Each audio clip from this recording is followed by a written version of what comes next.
Hey there friends, tonight we're stepping into a world far from our own. A time of muddy paths, bleating sheep and endless moors. Welcome to Yorkshire in the year 1300, where life is woven from wool, labour and the scratch of a quill on parchment. Forget the shining knights and grand castles of tales. This is the real Middle Ages, a world of shepherds and clerks, where your day's work counts sheep to fuel England's wealth. Before we begin, take a moment to like this video and subscribe, but only if you're enjoying these journeys into the past. And let me know in the comments where you're tuning in from and what time it is for you. It's always wonderful to see who's joining us from across the globe, perhaps with a warm drink or a cozy blanket. It's 1:51 in the afternoon here, on the 5th of July, 2025, in a place where time feels a little slower. Now, dim the lights, maybe turn on a fan for that soft hum, and let's ease into this quiet tale together. Congratulations! You've just woken up in the year 1300. You are a wool clerk in Wetherby, a small village in Yorkshire, tasked with counting sheep for Lord Percy's estate. Your world is simple but vital. A leather satchel heavy with a ledger, a quill stained with ink, and shoes caked with mud from trudging across pastures. The air is sharp with the scent of damp grass and lanolin, the distant bleat of sheep a constant song. Your tunic, rough wool, patched at the elbows, itches against your skin, and your hands, cramped from writing, clutch the satchel as you step onto a path winding through the moors. The ledger is your truth, its numbers counts of flocks, from villages like Spofforth and Knaresborough, feeding the wool trade that binds England to distant markets. Each sheep you tally, each mark you make, carries the weight of taxes, trade, and survival. The year is 1300, and Yorkshire's moors are the heart of England's wealth. Wool is king, its fleece shorn by shepherds, washed by village women, and shipped to Flanders, where weavers craft cloth for kings and merchants. Your role is small, a clerk with a quill, but it holds the system together. Shepherds trust your counts, lords demand your accuracy, and merchants verify your numbers in York's bustling markets. The days are long, the paths muddy, the disputes endless, but your ledger is a steady anchor, its parchment page is a map of lives and labour. As the fire in your hearth crackles softly, you prepare for the year ahead, ready to walk the moors, to count the sheep, to weave your quiet story into the tapestry of 1300. You are in Yorkshire in the year 1300, a wool clerk standing at the heart of England's beating pulse. The air is sharp with the scent of damp earth and wood smoke, curling through the morning mist that clings to the rolling moors. In your hands rests a heavy parchment ledger, its pages stiff with the weight of your task, to count every sheep in the villages under your lord's domain, to record their numbers with precision, for the wool they yield fuels the wealth of this land. This is no tale of knights or kings, but of quiet labour, of quills scratching ink, of bleating flocks that carry Yorkshire's future on their backs. If this story wraps you in its gentle embrace, I would love a like or subscribe to keep these calming tales alive. Where are you listening from tonight? Drop your location and time in the comments. Perhaps share if you're nestled in bed with a soft blanket. Dim the lights, let your breath slow, and let this journey into 1300 carry you toward rest. It is spring, and the world around you hums with life. You are 22, your hands already calloused from years of gripping quills and tallying flocks for Lord Percy's estate. The wool trade is England's pride, its fleece spun into gold across the seas in Flanders and Florence. Your ledger, a simple book of numbers, holds the truth of this trade. Wetherby's flocks, Ripon's grazing lands, the great monasteries like fountains, abbey, each entry, say, 142 sheep in a village pasture means taxes paid, cloth woven, and ships laden with England's wealth. But your work is no grand adventure. It is dawn treks through muddy fields, cold fingers smudging ink, and the endless bleat of sheep that trust you to count them true. The church bell tolls, a distant clang pulling you from your straw bed, and the day begins. You are not just counting sheep. You are weaving a thread in the tapestry of medieval life, where every fleece matters, every number holds power. As you pull on your wool tunic, its itch a familiar companion. You think of the shepherds who know each away by sight, the merchants who haggle over sacks of fleece, the monks who pray over their vast flocks. Your ledger is their story, too, a record of labor and land, of survival in a world where winter bites and harvests falter. So, take a deep breath, let the modern world fade, and step into Yorkshire's misty dawn. Feel the weight of the ledger, the chill of the air, and let this quiet tale of counting sheep lull you into peace. As the moors whisper their secrets and the stars above 1300 shine, the dawn breaks cold over Yorkshire. In the year 1300, and you are awake, though your body begs for more rest. Your bed, a straw mattress stuffed with hay, that smells faintly of mildew, creaks as you rise in the dim light of your one-room stone house in Wetherby. The air is damp, seeping through the wooden shutters, carrying the scent of wet grass and the faint musk of sheep from the fields beyond. Your breath clouds in the chill, and you pull a rough wool blanket tighter around your shoulders, its weight familiar but heavy with grime. The church bell clangs in the distance, a relentless summons to the day's labor, not unlike the bells that call monks to prayer or shepherds to their flocks. You are a wool clerk, 22 years old, tasked with counting sheep for Lord Percy's ledger, a duty that binds you to the land and its people. If this tale is soothing you, I would love a like or subscribe. Where are you tuning in from? Share your location in the comments. Maybe tell me if you're cozy under a blanket. Let the rhythm of this story ease you towards sleep. You stretch, your joints popping like dry twigs, and shuffle to the hearth, where embers glow faintly from last night's fire. The floor beneath your bare feet is packed earth, cold and slightly damp from a leak in the thatched roof. You kneel, coaxing the fire back to life with a handful of kindling, the smoke stinging your eyes as it curls upward. Breakfast is simple. A hunk of barley bread, its crust hard as stone, and a wooden cup of weak ale, safer than the stream water that carries the taint of upstream villagers. You chew slowly, the bread's grit catching in your teeth, and sip the ale, its bitter temps waking your senses. The meal is not a pleasure, but a necessity, fueling you for the long day ahead. You think of the ledger waiting on the wooden table, its parchment pages filled with neat rows of numbers. Wetherby, 142 sheep. Knaresborough, 97. Ripon, 203.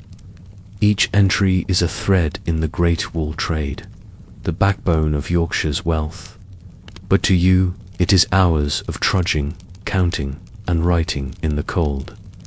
You dress quickly, pulling on a wool tunic that scratches your skin. It's brown, we've faded from months of wear. No undergarments, just the tunic and a pair of hose, patched at the knees from last week's fall in a muddy pasture. Your shoes, rough leather stitched with coarse thread, offer little comfort, their soles worn thin from endless walks across the moors. You sling your leather satchel over your shoulder, its weight heavy with the tools of your trade. A quill, a horn of ink, a small knife for sharpening, and the ledger itself, its cover worn smooth by your hands. The book is your burden and your pride, a record of truth in a world where numbers mean taxes, trade, and survival. You step outside, the door creaking on its iron hinges, and the morning air hits you like a slap, crisp and damp, smelling of earth and distant sheep. The village of Wetherby stirs around you, a cluster of stone and timber huts huddled along a muddy track, their thatched roofs glistening with dew. A rooster crows, sharp and insistent, and somewhere a child wails, answered by a mother's weary voice. The path to the pasture is familiar, a winding trail through fields enclosed by dry stone walls. Their uneven stones, moss-covered and slick. You pass a farmer, John of Wetherby, his face weathered as the oak he leans against, driving a pair of oxen toward the fields. He nods, his eyes wary, knowing your count will determine his lord's tithe. "Fine morn, clerk," he mutters, his breath steaming in the air.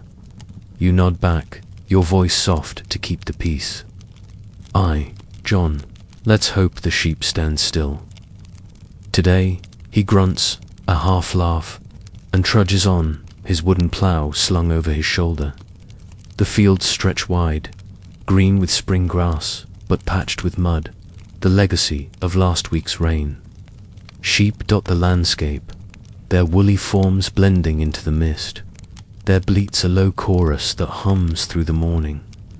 You reach the first pasture, its stone wall chest high, and find Thomas the shepherd waiting, his crook in hand, his dog a wiry, black and white beast named Bespanting at his side. Thomas is older, perhaps 30, his face creased like old leather, his hands gnarled from years of shearing and guiding flocks.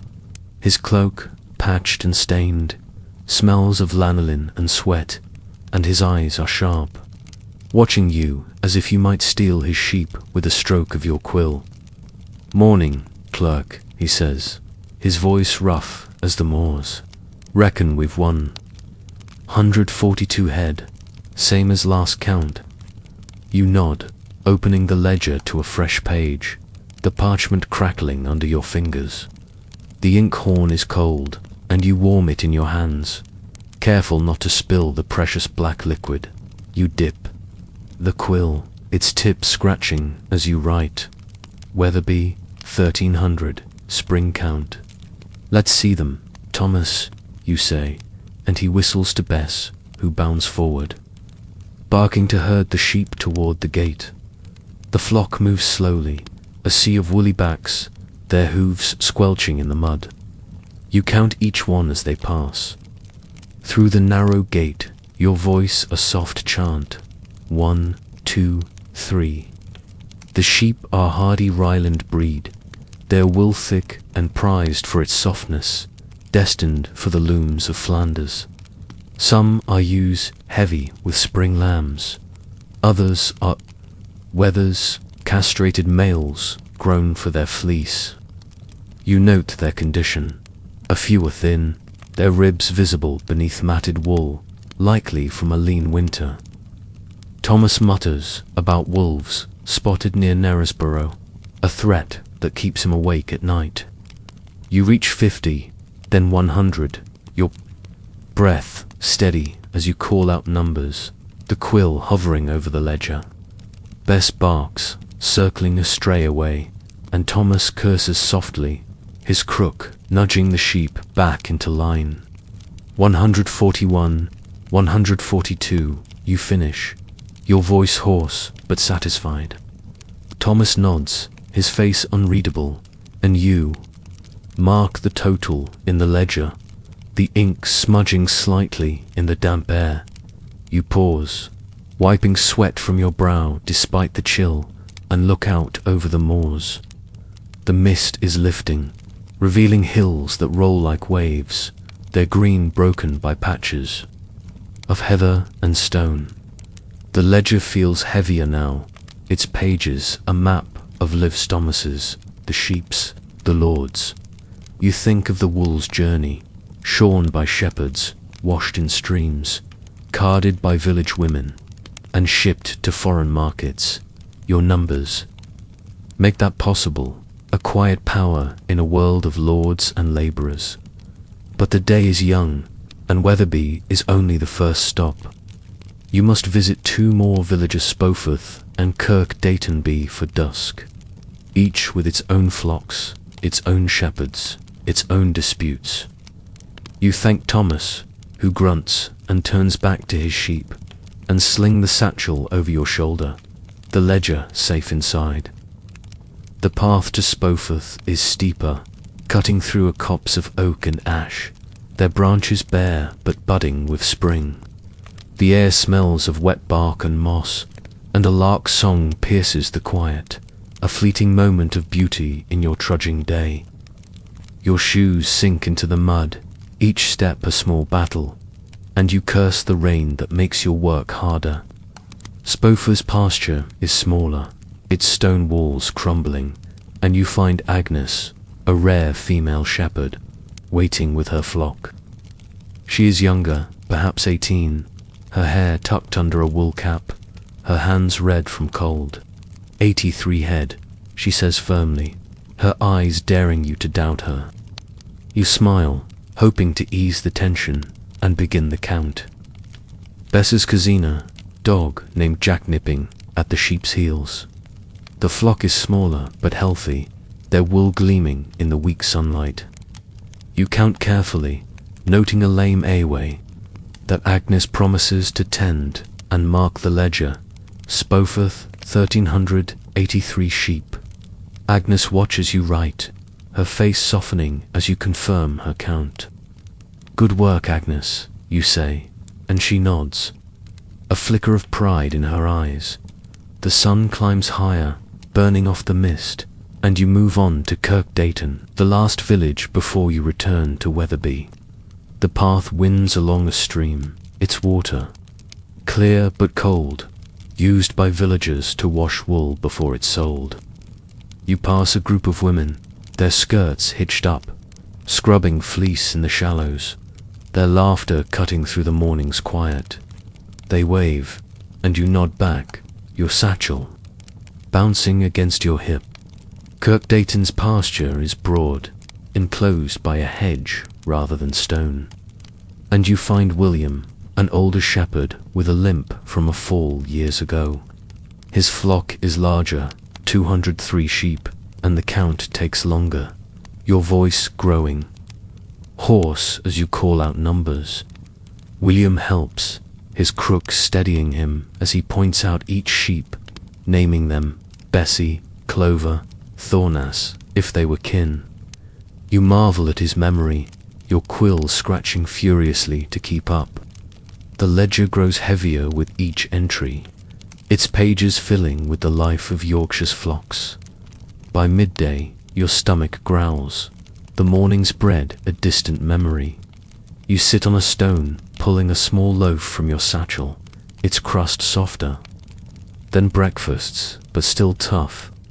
You chew slowly, watching the sheep graze, their heads bent to the grass, oblivious to the numbers that define their worth. William joins you, offering a sip from his flask of ale, and you talk quietly about the wool trade. He speaks of Flanders, where merchants pay gold for Yorkshire's fleece, and of the Cistercian monks at Fountains Abbey, whose flocks dwarf those of any village. You nod, knowing you'll visit the abbey later, its vast pastures a challenge. For your ledger, the wool trade is no mere business. It is the lifeblood of this land, turning sheep into cloth, cloth into coin, coin into power. Your role, though small, is vital, a thread in the great weave of England's wealth. The afternoon brings a new challenge, a dispute in Kirk Dayton. William claims 203 sheep, but the village reeve, a stern man named Ralph, insists. The count is 201, accusing William of hiding sheep to dodge taxes. You sigh, the ledger open on your lap, and agree to recount. The sheep are herded through the gate again, their bleats louder now, as if protesting the repeat. You count carefully, your eyes scanning each woolly back, and reach 203, confirming William's tally. Ralph grumbles, but relents, and you mark the ledger with a flourish, the ink drying slowly in the damp air. The dispute settled, you feel a quiet pride, your numbers a shield against doubt. But the day is not done. You must return to Wetherby, to prepare for tomorrow's counts, your legs aching, your hands cramped from writing. The walk back is slower, the sun dipping low, casting long shadows over the moors. You pass a cart loaded with wool sacks, bound for York's market, the driver whistling a tune you half know. The ledger in your satchel feels like a living thing, its pages holding the truth of 3 villages: Wetherby, 142, Spoforth, 83, Kirk Dayton, 203. You think of the Lord Steward, waiting to review your work, his sharp eyes scanning for errors. Mistakes mean lost taxes, lost trust, and you cannot afford either. The church bell tolls again, marking vespers, and you quicken your pace, the village coming into view. Smoke rises from chimneys, and the smell of pottage barley onions, perhaps a turnip drifts from open doors. You long for rest, but first you must check the ledger by candlelight, ensuring each number is true. You reach your house, the door creaking as you enter, and light a tallow candle, its flame flickering in the draught. The ledger lies open on the table, its pages a map of your day. Muddy paths, bleating sheep, shepherds' wary eyes. You sharpen your quill with the knife, the blade scraping softly, and review your entries. The ink's black lines stark against the parchment's cream. Wetherby's count is clean, Spoforth's too, but Kirk Dayton's dispute lingers in your mind. You double-check the tally, your finger tracing the numbers, and find no error. Satisfied, you close the ledger, its weight a comfort now, and blow out the candle, the room falling dark. The day's labor is done, but tomorrow brings new flocks, new villages, new numbers to record. You lie on your straw bed, the wool blanket heavy, and listen to the distant bleat of sheep, their voices blending with the wind. As sleep pulls you under, you dream of endless pastures, of quills and ink, of a world woven from wool. The sun has climbed higher now, in the spring of 1300, casting a pale light over the Yorkshire moors as you trudge along a muddy path from Wetherby. Your leather satchel heavy with the ledger that holds the morning's counts. The air is sharp, carrying the scent of wet grass and the distant musk of sheep. Their bleats a faint chorus drifting across the hills. Your shoes, worn leather, caked with mud, squelch with each step, and your wool tunic itches against your skin. A constant reminder of the flocks you serve. You are a wool clerk, tasked with counting every sheep in Lord Percy's villages. Your quill and inkhorn the tools of a quiet, vital trade. The ledger, tucked safely in your satchel, already bears the marks of Wetherby, 142. Sheep tallied under Thomas's watchful eye.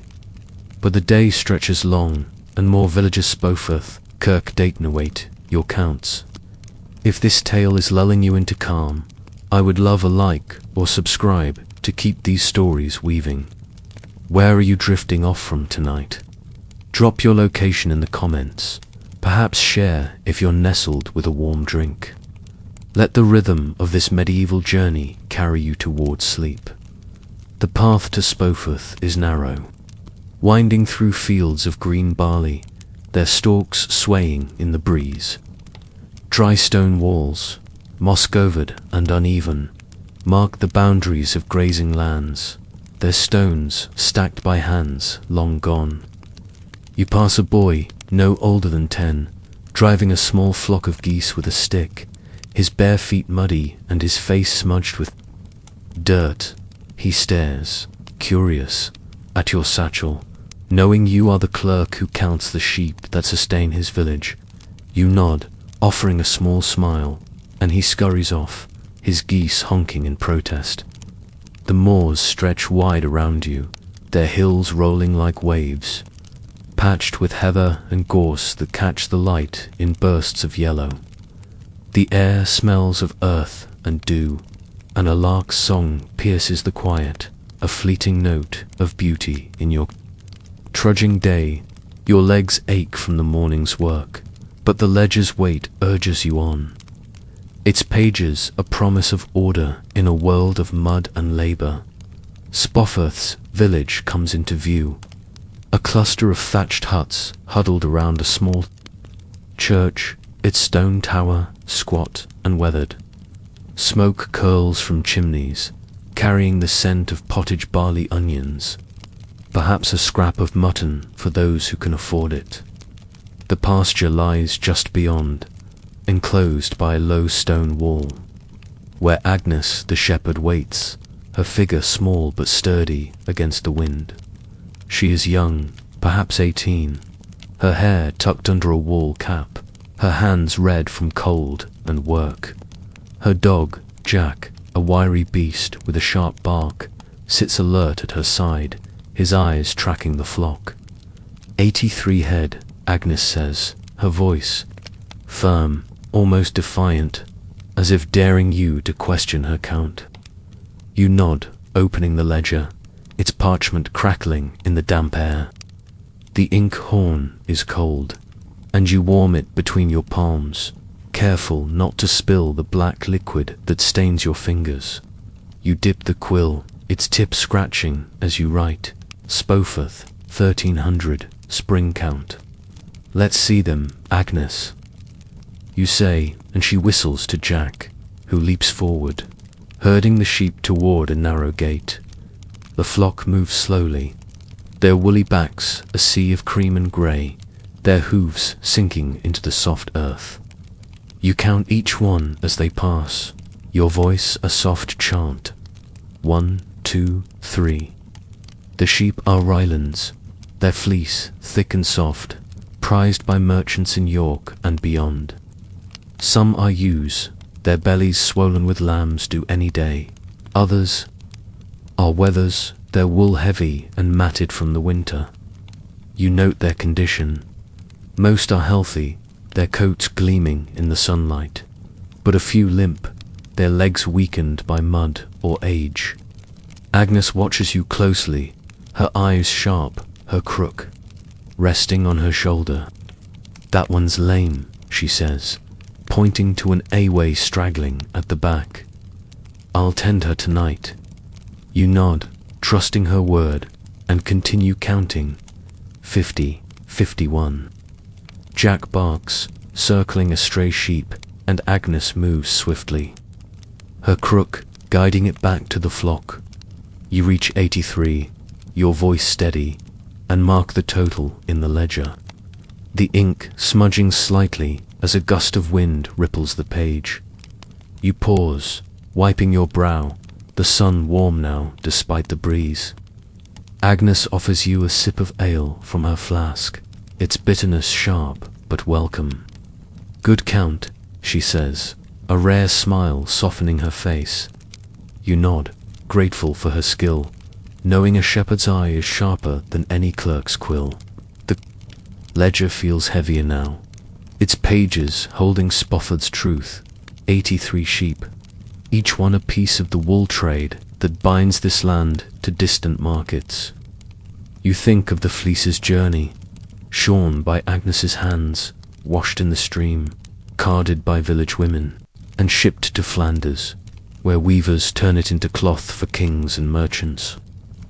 Your numbers make that possible, a quiet duty that weaves you into the tapestry of 1300. But Spoforth is only the second stop, and Kirk Dayton waits. Its larger flock a challenge for your weary legs and cramped hands. The path to Kirk Dayton winds along a stream, its water clear but cold, used by villagers to rinse wool before it's sold. You pass a group of women, their skirts hitched up, scrubbing fleece in the shallows, their hands red and chapped. They laugh, their voices bright against the stream's gurgle, and one waves, her fingers dripping. Off to count more sheep, Clerk, she calls, and you nod, your voice soft. I, to Kirk Dayton now. They chuckle, returning to their work, and you trudge on, the ledger bouncing in your satchel. The stream's banks are lined with willows, their branches trailing in the water, and a heron stands still, its beak poised for a fish. The moors stretch wide, their hills greener now as the sun climbs, and the air carries the faint scent of lanolin, a reminder of the sheep that shaped this land. Kirk Dayton's pasture is broader, enclosed by a thorny hedge rather than stone, and you find William the shepherd waiting, his limp pronounced from an old injury. He is older, perhaps 40, his beard streaked with grey, his cloak patched and stained. His flock is larger, 203 sheep, and he greets you with a nod, his crook steady in his hand. Big count today, Clerk, he says, his voice rough but kind. His dog, a shaggy beast named Clover, pants at his side, her tongue lolling. You open the ledger, the parchment stiff from the morning's damp, and write, Kirk Dayton, 1300, spring count. Let's begin, you say, and William whistles to Clover, who bounds forward, her barks sharp as she herds the sheep toward the gate. The count is slow, the flock sprawling across the pasture, their bleats louder now, a chorus that fills the air. You stand by the gate, your voice steady, 1, 2, 3. The sheep are a mix of Rylands and long-wooled breeds, their fleece heavier, suited for coarser cloth. You note their condition. Most are strong, their wool thick, but a few are thin, their ribs visible, likely from a harsh winter. William moves among them, his crook nudging strays, his voice naming each sheep Bessie, Thorn, Daisy as if they were family. You marvel at his memory, your quill scratching to keep pace. 100, 101. Clover darts through the flock, her barks guiding the sheep, and you feel the rhythm of the count, a steady pulse that calms your mind. The sun is high now, warming your back, and the moors hum with life. Bees in the heather, a hawk circling above, the distant clang of the church bell. You reach 203, your voice hoarse but satisfied, and mark the ledger, the ink drying slowly in the sunlight. William nods, his face creased with relief. Good tally, Clerk, he says, offering you a piece of hard cheese from his pouch. You take it, the flavor sharp and earthy, and sit on a stone to rest, the ledger open on your lap. The cheese is a rare treat, a reminder of the sheep's gifts beyond wool. Milk, cheese, even meat for those who can afford it. You chew slowly, watching the flock graze, their heads bent to the grass, oblivious to the numbers that define their worth. William joins you, his limp more pronounced now, and speaks of the wool trade, his voice low and steady. Flanders pays well for our fleece, he says, but it's the monks at Fountains Abbey who hold the real wealth.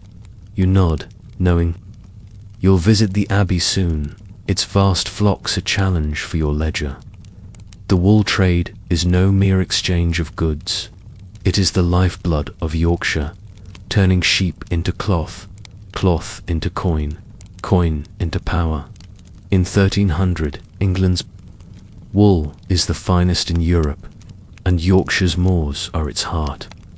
The Cistercian monasteries, like Fountains and Revo, owned thousands of sheep, their pastures stretching across the dales.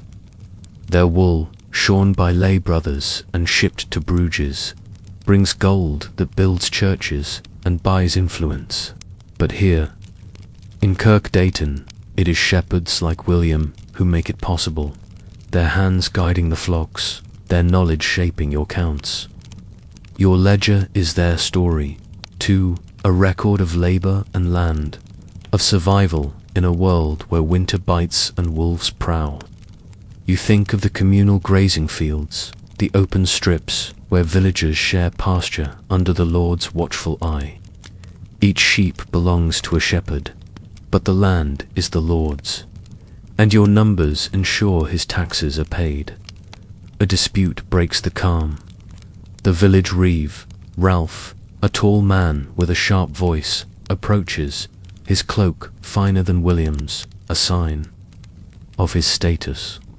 201, he says, his eyes narrow, not 3. You're hiding sheep, William. William stiffens, his hand tightening on his crook. Counts true, Clerk, he says, his voice steady but edged. You sigh, the ledger heavy, in your hands, and agree to recount. The sheep are herded through the gate again, their bleats louder now, as if protesting the delay. You count carefully, your eyes scanning each woolly back. 1, 2, 3. Clover barks, William guides, and you reach 203 again, your voice firm. You mark the ledger, the ink bold, and show Ralph the tally. He grumbles, his face sour, but nods, unable to argue with the quill's truth. William's shoulders relax, and you feel a quiet pride. Your numbers a shield against doubt. The afternoon wanes, the sun dipping toward the hills, casting long shadows over the pasture. You thank William, who offers a rare smile, and sling the satchel over your shoulder, the ledger safe inside.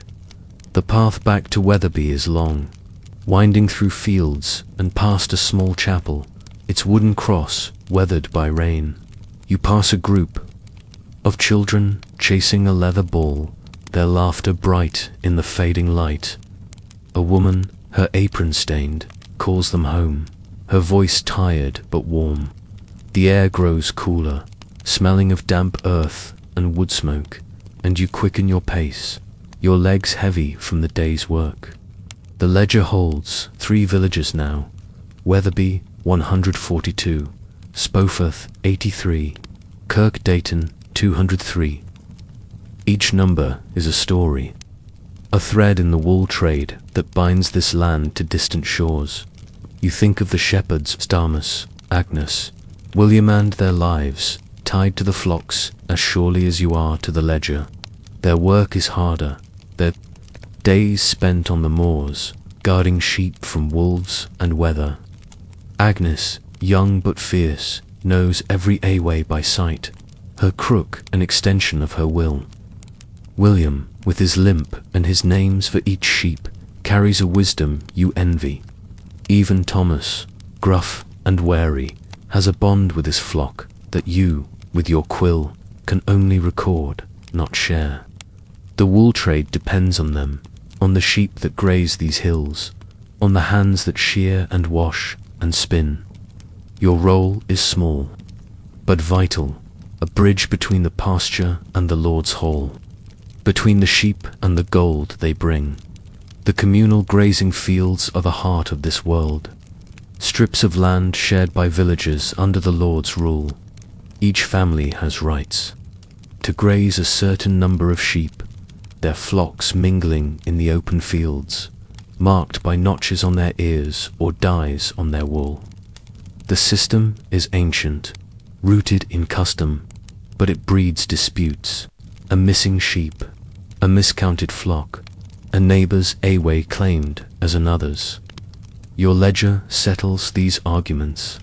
Its numbers a final word in a world where trust is scarce. You think of the Lord's steward, waiting in Weatherby's manor, his sharp eyes scanning your pages for errors. A mistake could mean lost taxes, a dispute with a merchant, a shepherd's livelihood questioned. You grip the satchel tighter, its leather worn smooth, and vow to check your counts tonight by candlelight.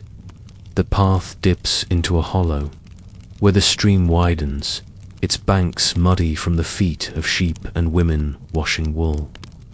You pause, watching.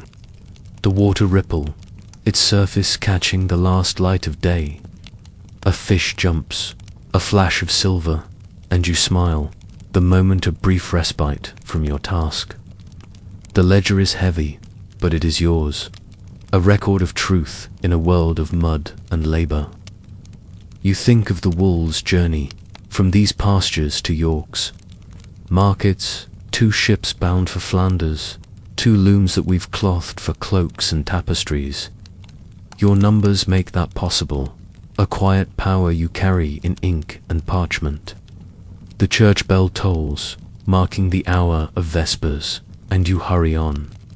The village of Weatherby coming into view.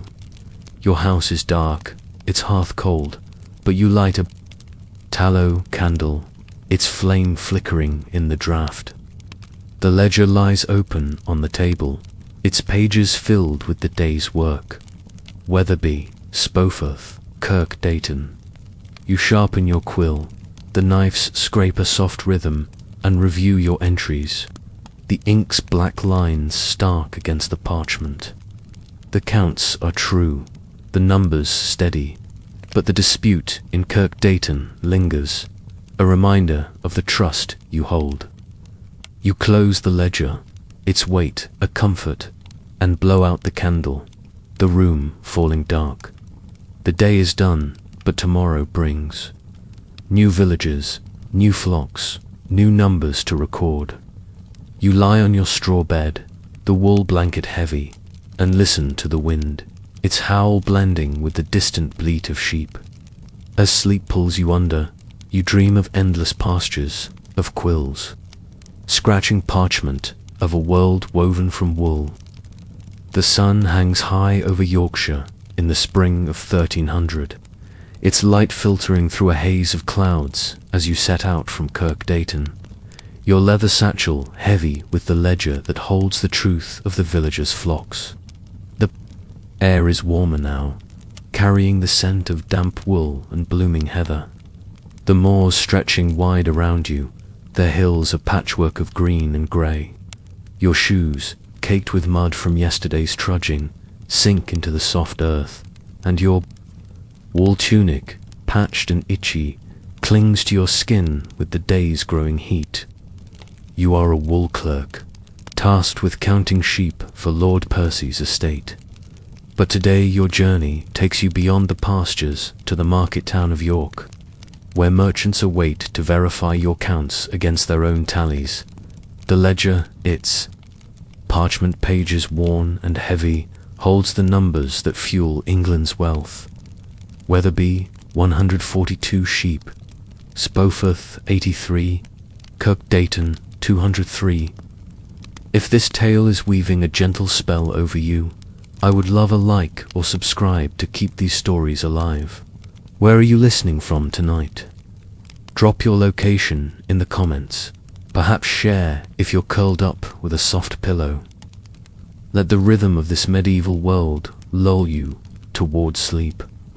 The path to York is broader than the village tracks, rutted by carts and hooves, winding through fields of barley and rye that sway in the breeze.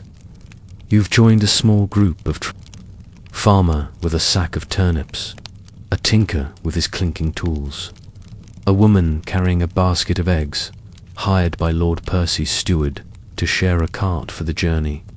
The cart, pulled by a sturdy ox named Barley, creaks under its load, its wooden wheels grinding against the dirt. You sit on a rough plank, the ledger clutched to your chest, its weight a constant reminder of your duty. The driver, a grizzled man named Hugh, hums a tuneless song, his whip tapping Barley's flank to keep the pace. The air smells of dust and ox sweat, mingled with the faint sweetness of wildflowers along the path. A lark trills overhead, its song sharp against the cart's rumble, and you let your eyes drift to the horizon, where York's walls loom, a grey smudge against the green. The journey takes hours, the sun climbing higher, warming your face as the cart jolts over stones. You pass a small chapel, its wooden cross weathered, and a group of pilgrims, their staffs tapping the ground, their voices murmuring prayers. The farmer, a quiet man named Roger, offers you a sip of ale from his flask, its bitterness sharp but welcome. York's a busy place, he says, his voice low. Merchants will skin you if your numbers don't match.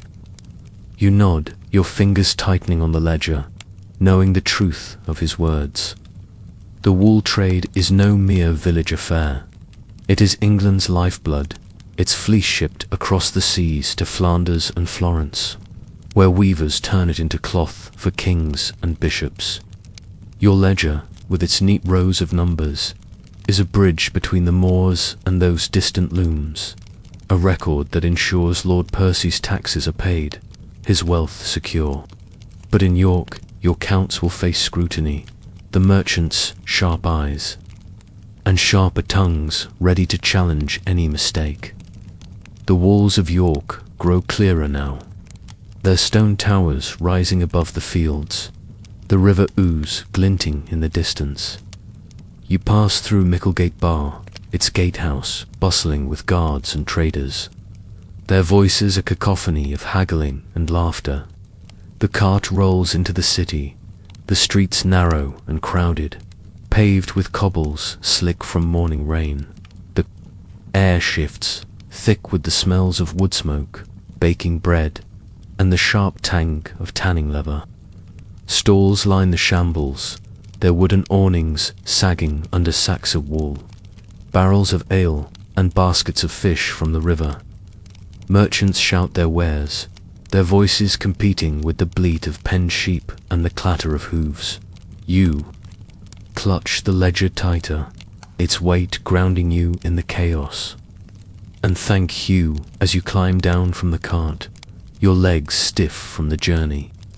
The tinker nods farewell, his tools jangling, and Roger trudges off to sell his turnips, leaving you alone in the market's swirl. You make your way to the wool market, a wide square near the minster, its spires piercing the sky like stone prayers. The square is alive with activity, wool sacks piled high, their contents spilling onto the cobbles. Merchants in fine tunics, their purses heavy with coin. Apprentices scurrying with tallies scratched on wax tablets. The smell of lanolin is overpowering, mingling with the musk of sheep and the faint metallic tang of ink from clerks like you. You find the merchant you seek, Master Richard of York, a stout man with a grey beard and eyes sharp as a hawk's. His stall is grander than most, its table covered with a cloth embroidered with his guild's crest, a sign of his wealth and influence. Clerk, he says, his voice clipped, you've Lord Percy's counts. You nod, opening the ledger, its pages crackling in the warm air. You turn to the entries for Wetherby, Spoforth, and Kirk Dayton, your quill marks bold against the parchment. Wetherby, 142. You read, your voice steady. Spoforth, 83. Kirk Dayton, 203. Richard leans forward, his fingers drumming on the table, and pulls out his own tally, a parchment roll marked with charcoal. Let's see, then, he says, his eyes scanning your numbers. He reads aloud. Wetherby, 141. Spoforth, 82.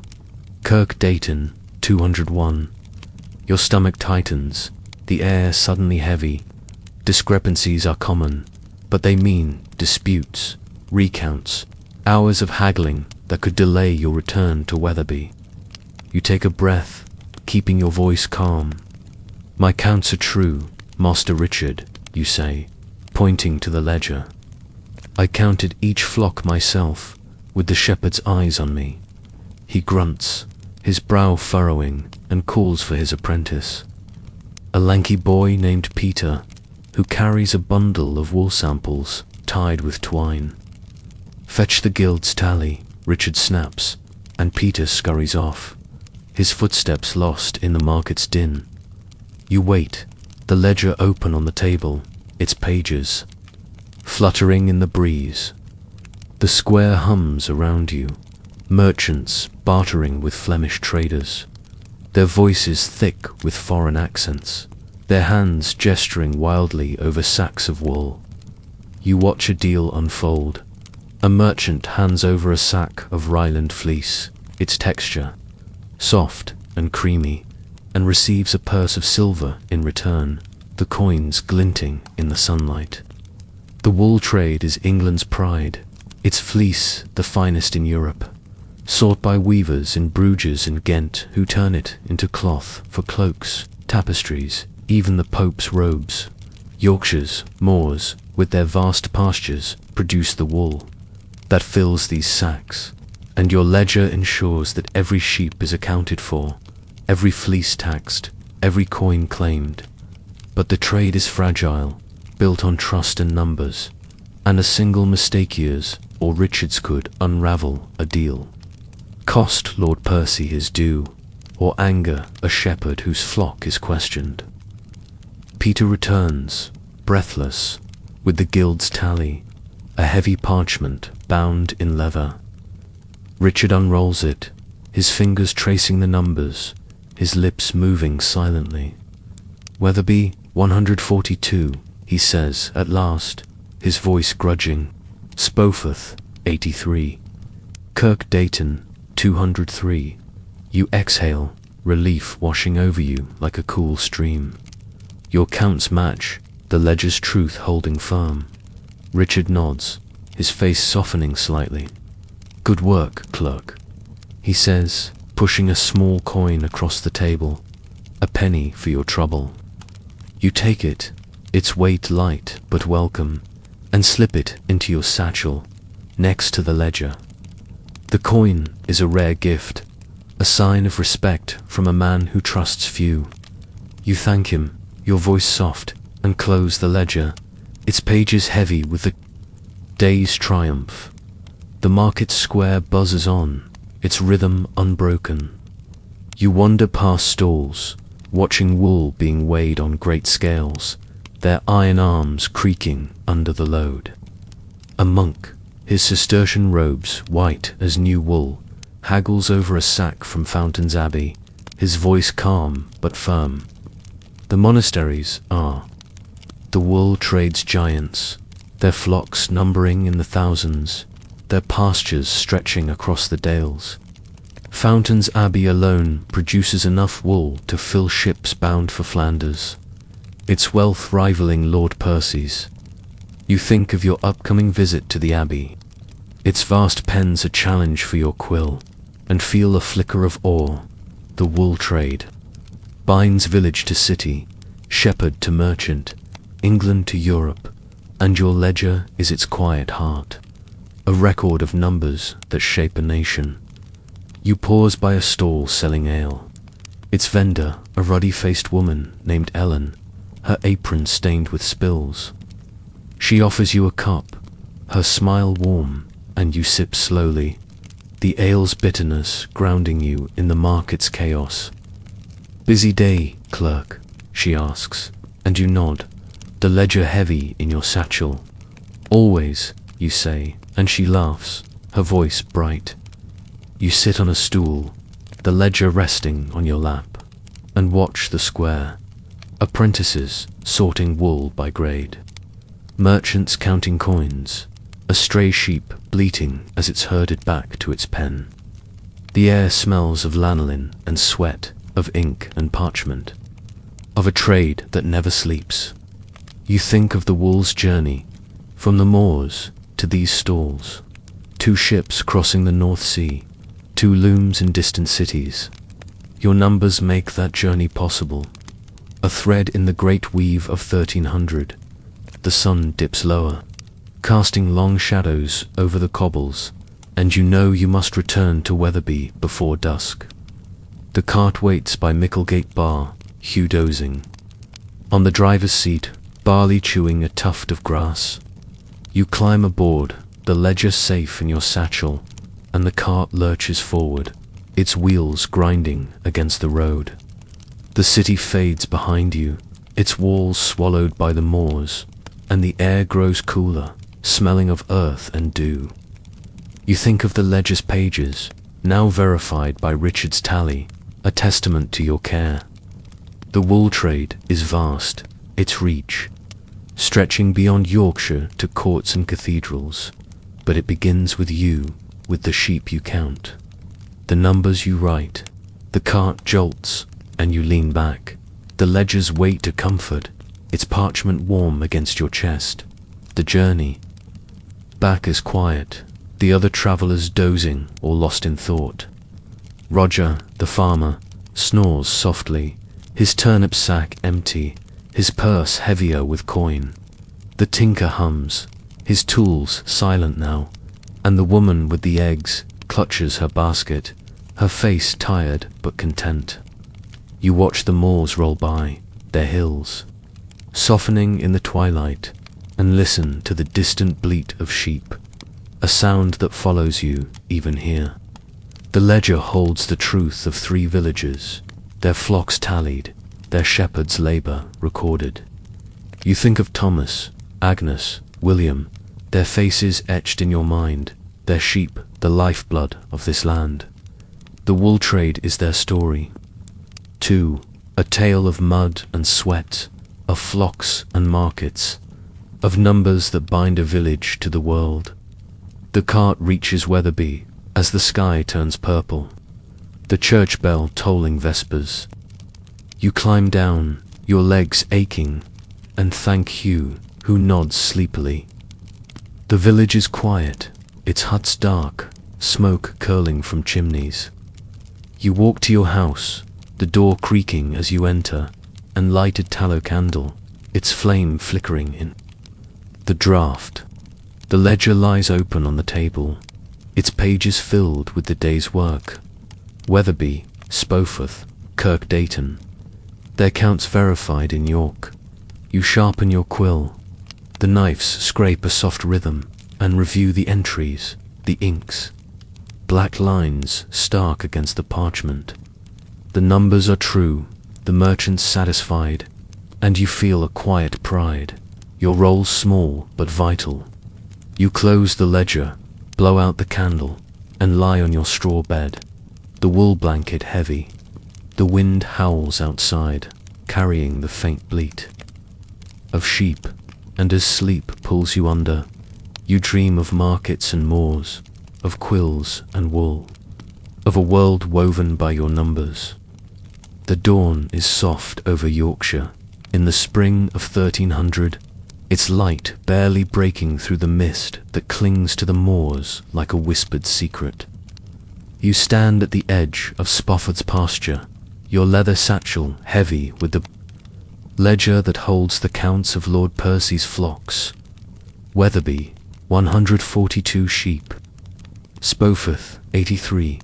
Kirk Dayton, 203. The air is cool, smelling of damp grass and the faint musk of wool. The distant bleat of sheep, a gentle hum in the morning quiet. Your wool tunic, patched and itchy, brushes your skin. As you shift the satchel, your shoes already damp from the dew-soaked path. Today, you are no mere clerk counting from afar. You will shadow Agnes, the young shepherd of Spoforth, to see her world through her eyes, to understand the lives that fill your ledger with meaning. If this tale is wrapping you in a gentle calm, I would love a like or subscribe to keep these stories weaving. Where are you drifting off from tonight? Drop your location in the comments, perhaps share if you're nestled under a warm blanket. Let the rhythm of this medieval day lull you toward sleep. The village of Spoforth is stirring, its thatched huts cloaked in mist, smoke curling from chimneys with the scent of burning wood and pottage. You walk the narrow path to the pasture, the ledger safe in your satchel, its parchment pages a quiet weight against your chest. The dry stone walls, moss-covered and uneven, guide you to the field where Agnes waits, her figure small but steady, her crook planted in the earth. She is 18, her hair tucked under a wool cap, her hands red from cold and work, her eyes sharp as her dog Jack's, who pants at her side, his black and white fur matted with mud. "Ready, Clerk?" she asks, her voice firm but not unkind, a hint of pride in her tone. You nod, opening the ledger to Spoffer's entry, the ink still fresh from yesterday's count, 83 sheep. "I'll follow your lead, Agnes," you say, and she gestures toward the flock. A sea of woolly backs grazing in the dim light, their breaths steaming in the chill. The pasture is wide, its grass lush from spring rains, bordered by a crumbling stone wall that keeps the sheep from straying. Agnes moves with purpose, her crook tapping the ground, Jack darting ahead to herd the flock toward a narrow stream for water. You follow, your shoes sinking into the soft earth, the ledger clutched under your arm. The sheep move slowly, there, bleats soft and rhythmic, a chorus that blends with the gurgle of the stream and the whistle of the wind. Agnes knows each sheep by sight, a away with a notched ear, a wether with a limp, a lamb born just last week, its wool still soft as down. "This one's Clover," she says, pointing to a sturdy away, her voice warm. "She's stubborn, but her fleece is the best." You smile, marveling at her memory, and watch as she guides the flock, her crook nudging strays, Jack barking sharply to keep them in line. You pause by the stream, the water cold and clear, its banks muddy from hooves. Agnes kneels to check a lamb, its leg caught in a tangle of roots, her hands gentle as she frees it. "Got to watch the young ones," she says, her eyes scanning the flock.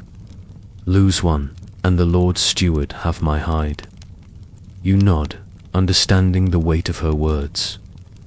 The wool trade, England's pride, begins here, in these pastures, with shepherds like Agnes who guard the flocks that fill your ledger. Her life is harder than yours, spent on the moors from dawn to dusk, her hands calloused from shearing, her nights often passed in a hillside bothy, a crude shelter of stone and turf. You think of your own bed, straw-filled and damp, but a luxury, compared to Agnes's rough pallet under the stars. Your ledger records her labor, but it cannot capture her skill, her bond with the sheep, her quiet strength in a world that demands so much. The morning unfolds slowly, the mist lifting to reveal the moor's rolling hills, patched with heather and gorse. You follow Agnes as she leads the flock to a new grazing patch, her crook a steady rhythm against the ground. The sheep spread out, their heads bent to the grass, their wool gleaming in the weak sunlight. You sit on a stone, the ledger open on your lap, and watch Agnes work, her movements sure, her voice low as she speaks to Jack. "Keep em tight, lad," she says, and Jack obeys, circling the flock with a bark. You note the sheep's condition. Most are healthy, their fleece thick and creamy, Rylands prized for their softness. A few are thin, their ribs faintly visible, a sign of the lean winter past. Agnes points out Aoway with a cough, her brow creased with worry. "I'll tell the steward," she says. "Might need a poultice." You nod, making a note in the ledger, the quill scratching softly, its ink black against the parchments. Cream, the day grows warmer, the sun breaking through clouds, and you walk with Agnes to check the pasture's edges, where wolves or foxes might lurk. The moors are not safe, Last month, a shepherd in Knaresborough lost 3 sheep to a wolf, a loss that meant hunger for his family. Agnes carries a sling, its stones tucked in her belt, her aim sharp from years of practice. Wolves don't come close often, she says, her eyes scanning the hills, but you've got to be ready. You nod, feeling the weight of her life, so different from your own. As a clerk, you face disputes over numbers, ink-stained fingers, the steward's sharp questions. Agnes faces the wind, the rain, the predators that stalk her flock, her livelihood tied to their survival. Yet she moves with a quiet pride, her crook an extension of her will, her dog a loyal shadow. You pause for a meal, sitting on a grassy knoll, the flock grazing nearby. Agnes shares a piece of barley bread, its crust hard but filling, and a sip. A veil from her flask, its bitterness sharp on your tongue. You offer her a small apple from your satchel, its skin wrinkled but sweet, a rare treat. She smiles, her face softening, and you talk quietly, the sheep's bleats a soothing backdrop. Been herding since I was 10, she says, her voice low. My da was a shepherd, taught me everything. Died to winter's back. You nod, hearing the weight of her loss, and think of your own family, scattered across Yorkshire, their faces fading with time. The wool trade binds you both, but her life is the flock. Her days shaped by their needs, while yours are shaped by the ledger's numbers. The afternoon brings a new task, shearing. The flock must be prepared for the spring clip, and Agnes calls for help from 2 village boys, Tom and Will, their faces smudged with dirt, their hands eager for work. They drive the sheep to a wooden pen, its timbers weathered, and Agnes begins, her shears flashing in the sunlight. You watch, the ledger, resting on a stone, as she wrestles away to the ground, her hands steady, the wool falling in thick clumps. The Awe bleats, its eyes wide, but Agnes is gentle, her voice soft as she works. Easy, lass, she murmurs, and the sheep calms, its wool piling at her feet. You note the fleece's quality in the ledger, Spofeth, Awe, fine Ryland, ready for market. The boys gather the wool, their laughter bright, and you marvel at the labor, the skill that turns sheep into wealth. Shearing is slow, the sun dipping lower, casting long shadows over the pasture. You help where you can, holding a sheep steady as Agnes clips your hands clumsy compared to hers. The wool is greasy with lanolin, its scent strong, and your fingers ache from the effort. Agnes laughs, a rare sound, and shows you how to hold the shears, her hands guiding yours. Not so hard, Clerk, she says, and you smile, grateful for her patience. The flock dwindles, each sheep lighter now, their wool stacked in heaps, ready for the women who will wash and cart it. You record the progress in the ledger, the quill scratching steadily, its ink smudging in the damp air. The count remains 83, but the shearing marks a new chapter. The flock's gift to the wool trade, complete for another season. As evening nears, Agnes leads the flock to a sheltered corner of the pasture, where the grass is thick and the wall offers protection. From the wind, Jack circles, his bark softer now, his energy fading with the day. You sit with Agnes, the ledger closed, and listen to her stories. Of lambs born in snowstorms, of wolves outwitted, of nights spent in the bothy under a sky full of stars. Her life is hard, her hands scarred, her future uncertain, but she speaks with a quiet strength, her love for the flock clear in every word. You think of the ledger, its numbers a shadow of her labor, and feel a pang of humility. Your quill records the sheep, but Agnes keeps them alive, her days a cycle of care and vigilance that you can only witness. The sun sets, painting the moors gold and purple, and Agnes prepares to stay with the flock, her bothy a small hump against the hill. She offers you a place by her fire, but you must return to Wetherby, the ledger due to the steward by morning. You thank her, your voice soft, and sling the satchel over your shoulder, its weight familiar now. The path back is dark, the air cool, with the scent of earth and dew, the distant bleat of sheep fading behind you. You pass a village woman, her apron stained, carrying a bucket of water from the stream, her nod weary but kind. The church bell tolls, marking Compline, and you quicken your pace, the ledger safe in your satchel. You reach your house, its stone walls cold, and light a tallow candle, its flame flickering in the draught. The ledger lies open on the table, its pages filled with Spofford's truth.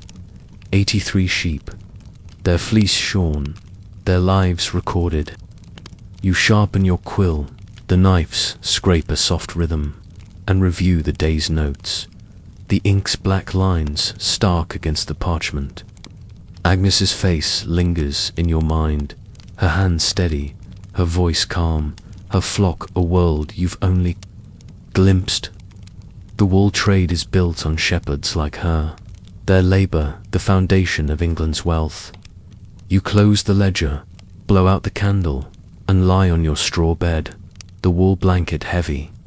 The wind howls outside, carrying the faint bleat of sheep, and as sleep pulls you under, you dream of pastures and crooks, of Agnes and her flock, of a world woven by their care.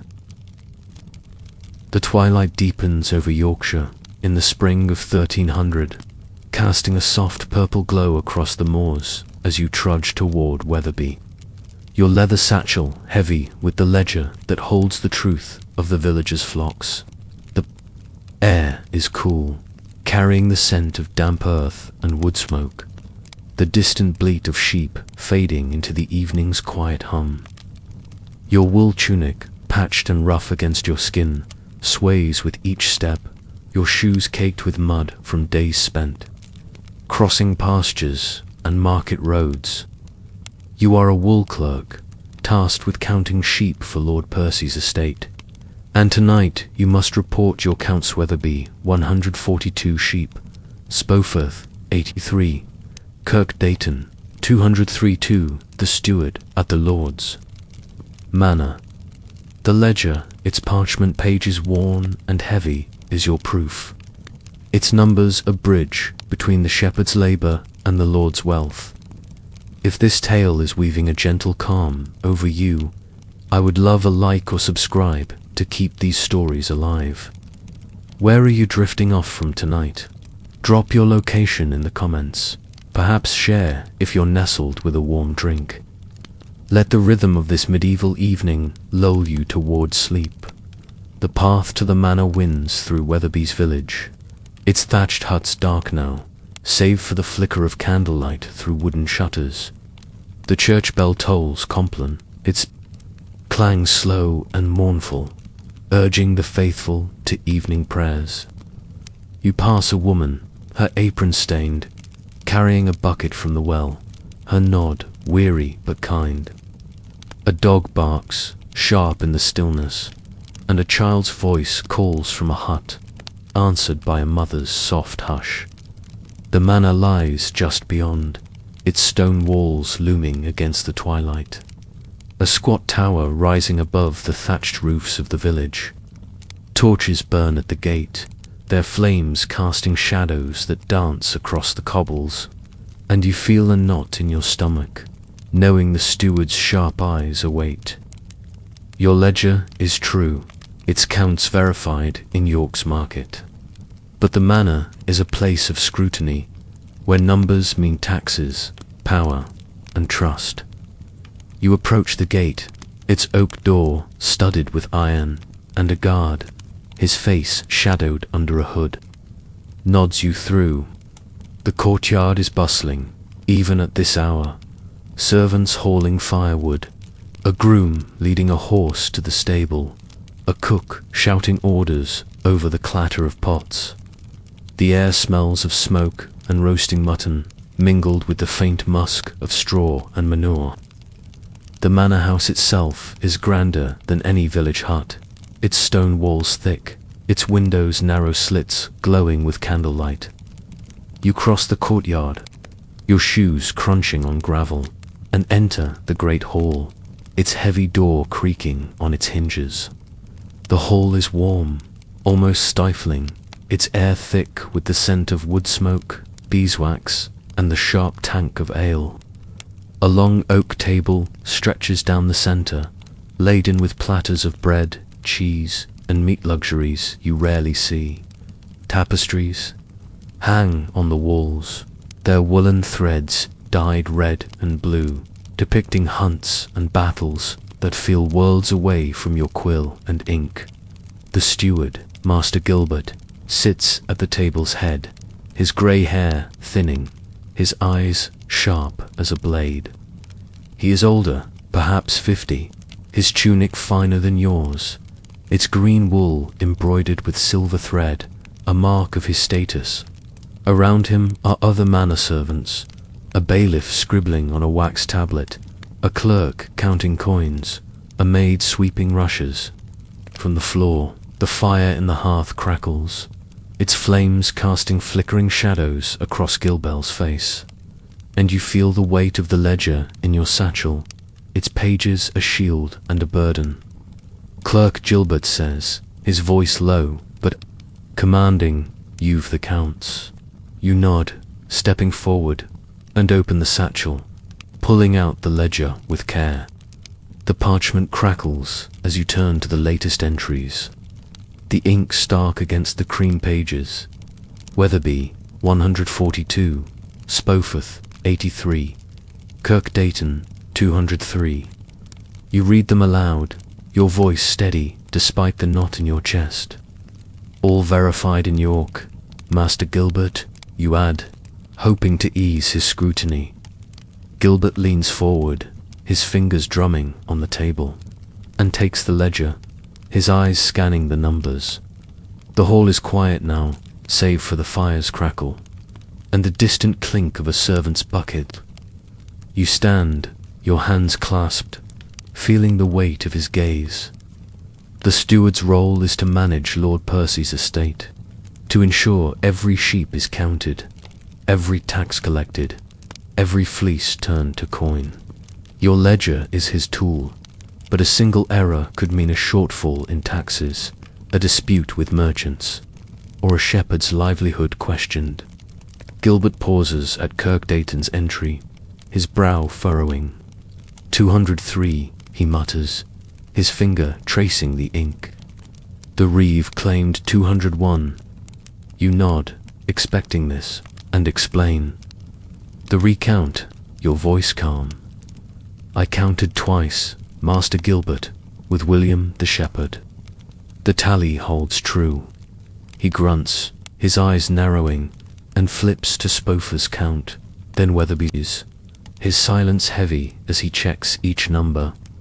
The hall feels smaller now, its walls closing in as Gilbert reads, his quill tapping the table, a sharp rhythm that sets your nerves on edge.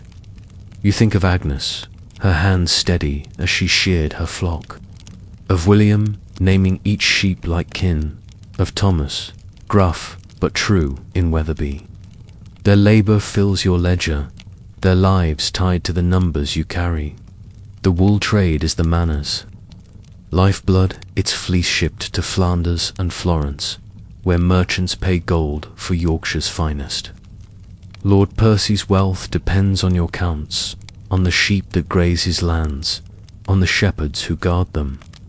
Gilbert closes the ledger, his face unreadable, and slides it back to you. No errors, he says at last, his voice grudging but satisfied. You've done well, clerk. You exhale, relief washing over you like a cool breeze, and take the ledger, its weight lighter now. A testament to your care. Gilbert gestures to a stool, and you sit, the oak creaking under you. A maid, her face flushed from the hearth's heat, offers you a cup of ale, its wooden rim smooth against your lips. The ale is stronger than the weak brew you drink at home, its richness a rare gift, and you sip slowly, savoring the moment. The hall hums with activity, the bailiff muttering about grain stores, the clerk counting silver pennies into a wooden box, the maids scattering fresh rushes on the floor, their green scent cutting through the smoke. You watch Gilbert, his hands busy with another parchment, this one marked with the manor's accounts. Taxes owed, wool sold, debts to merchants. The wool trade is a vast web, stretching from Spofforth's pastures to York's markets, from the moors to foreign looms. Your ledger is a single thread, but it binds the manor to that web, ensuring Lord Percy's share of the wealth. You think of the feudal system that governs this world, a chain of duties and debts. The shepherds graze their flocks on the Lord's land, their labour owed as rent. The Lord pays taxes to the king, his wealth measured in wool and coin. You, the clerk, stand between them, your quill recording the sheep that fueled this cycle. Each. Count Weatherby's 142, Spofer's 83, Kirk Dayton's 203 means taxes paid, market supplied, ships laden with fleece. But the manor is no place of ease. Servants work from dawn to dusk, their hands calloused, their lives bound to Lord Percy's will. The steward's scrutiny is relentless, his questions sharp. A missing sheep, a smudged number, a shepherd's claim unverified. You clutch the ledger tighter, its parchment warm from your hands, and vow to keep your counts true, your ink clear. Gilbert speaks again, his voice softer now, asking about the flock's condition. You describe Agnes's care, her lame away tended with a poultice, William's healthy flock, their wool thick for shearing. You mention the dispute in Kirk Dayton, resolved by your recount, and Gilbert nods, his eyes thoughtful. The shepherds trust you, he says, a rare note of approval in his voice. You nod, feeling a quiet pride, and think of the moors, the sheep, the shepherds who make your work possible. The manor is their world, too, its wealth built on their labour, its taxes drawn from their flocks. You sip the ale, its warmth spreading through you, and listen to the hall's sounds. The fire's crackle, the bailiff's low voice, the clink of coins. The ledger rests on the table, its pages a map of the villagers, their pastures, their lives. The evening deepens, the hall's candles burning low, their flames casting long shadows across the tapestries. Gilbert dismisses you, his hand waving you toward the door, but not before handing you a small parchment, a note for the next village's reeve. Take this to Knaresborough tomorrow, he says. Their counts do, you nod, tucking the parchment into your satchel and sling the ledger over your shoulder, its weight familiar now. The hall feels warmer, its bustle fading as servants finish their tasks, the maid sweeping the last of the rushes, the clerk locking the coin box. You step into the courtyard, the air cool and sharp, the torches at the gate flickering in the wind. The guard nods as you pass, his hood hiding his face, and you walk into the village, the manor's walls fading behind you. The path to your house is dark, the moors silent, save for the distant bleat of sheep and the rustle of leaves. You pass a hut, its door ajar, a mother singing softly to her child, her voice a gentle lullaby. The church bell is quiet now, the village asleep, and you reach your stone house, its door creaking as you enter. You light a tallow candle, its flame weak but steady, and set the ledger on the table, its pages glowing in the dim light. You sharpen your quill, The knives scrape a soft rhythm, and review the day's entries, the ink's black lines stark against the parchment. Wetherby, Spoforth, Kirk Dayton, their counts are true, verified by Gilbert's grudging nod. You think of the manor, its hall, a world of power and duty, and of the shepherds. Their flocks, the foundation of it all. The candle flickers, its tallow scent sharp, and you close the ledger, its weight a comfort now. You blow out the candle, the room falling dark, and lie on your straw bed, the wool blanket heavy against your skin. The wind howls outside, carrying the faint bleat of sheep, a reminder of the moors, the pastures, the lives you record. Your hands ache from the quill, your legs from the day's walk, but your mind is calm, the ledger's truth a steady anchor. Tomorrow brings Knaresborough, new flocks, new numbers, but for now you rest, the manor's warmth lingering in your thoughts. As sleep pulls you under, you dream of stone walls and crackling fires, of quills and wool, of a world woven by your counts. The dawn breaks grey over Yorkshire in the spring of 1300. A heavy mist cloaking the moors as you step out from your stone house in Wetherby, your leather satchel heavy with the ledger that holds the counts of Lord Percy's flocks. The air is damp, carrying the scent of wet grass and the faint musk of sheep, their distant bleats muffled by the fog. Your wool tunic, patched and rough, clings to your skin and your shoes, caked with yesterday's mud, sink into the soft earth. You are a wool clerk, your quill and ink the tools of a quiet, vital trade, but today promises trouble. The steward's parchment, tucked in your satchel, orders you to Knaresborough, where a dispute over a sheep count awaits a challenge that tests your patience and your ledger's truth. The counts you carry: Wetherby, Spoforth 83, Kirk Dayton 203 are hard won, verified by merchants and the steward, but a single error could unravel your work. If this tale is wrapping you in a gentle calm, I would love a like or subscribe to keep these stories weaving. Where are you drifting off from tonight? Drop your location in the comments, perhaps share if you're nestled under a soft blanket.